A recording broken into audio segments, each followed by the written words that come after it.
Herkese salam. Bugün İngilis dilində biz advice və advise sözləri arasındakı fərqləri görəcəyik. Gəlin başlayaq.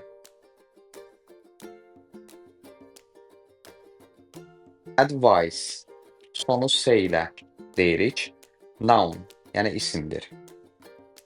An opinion offered by someone else regarding a specific situation. Müəyyən olan bir şey üçün bir nəfər tərəfindən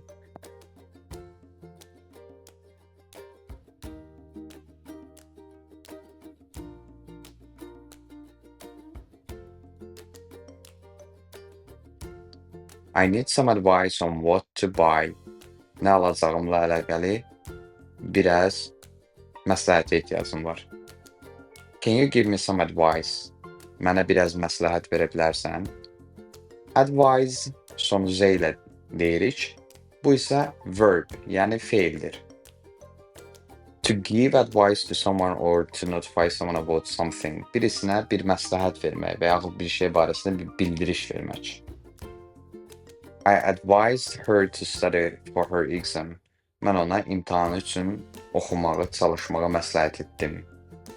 My doctor advised me to take medication regularly. Mənim həkimim mənə dərmanı düzənli bir şəkildə içməyimi məsləhət etdi. The lawyer advised her of her rights. Vəkil ona haqlarını məsləhət etdi. İzlədiyiniz üçün təşəkkürlər. Belə videoların davamı üçün kanala abunə olmağı unutmayın.